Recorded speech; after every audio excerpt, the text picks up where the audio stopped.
Kids have great ideas. Kids have really great ideas that we need to honor. I have a story which I'm not going to read today, the whole story, much to the dismay of my one grandson who's probably watching. But Mike Mulligan and the Steam Shovel. This story was written in, I looked it up, it's first published in 1939, so there may be almost everyone here who saw it at some point, and it continues to stay in print. So it's about Mike and his steam shovel Mary Ann, and they of course are competing now with diesels and all kinds of other new equipment back in 1939. And so they make this bet that if they can dig the basement to the new town hall in less than a day, that they will prove that they're going to prove that they're good and that they won't even have to pay. So the story goes that Mike and Mary Ann dig this basement so quickly that they're not even aware that they have built themselves literally, they've dug themselves literally into a corner.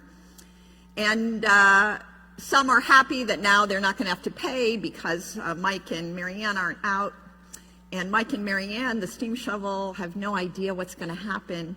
And just the one little story that reminded me of today and a gift that we're going to talk about is on page 39, if you have your books at home.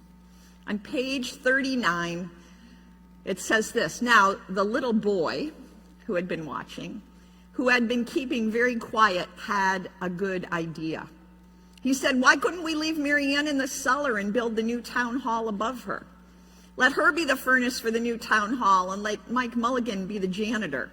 Then you wouldn't have to buy a new furnace, and we could pay Mike Mulligan for digging this cellar in just one day.'" And it is from there, the idea of that one little boy, that it turns out to be true, that in the basement of the new town hall forever and ever sits Mary Ann as the furnace to the new town hall.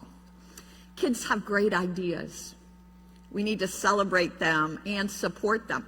In front of the altar this morning, not only do we have these beautiful flowers, but in front we have a box, and it is the collection box that our Girl Scouts troop, two of them who you saw, actually three of them, probably Riley too, have helped us as a church support.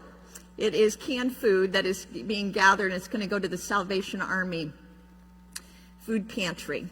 So right now we have in there Rice Krispies and soup and macaroni and cheese. Also, through their idea, they are now supported from our Lord's Locker ministry with a gift of $250 to the Girl Scouts to buy more food. That money came from memorial money given in honor and memory of Lois Rockwell. The gift goes on.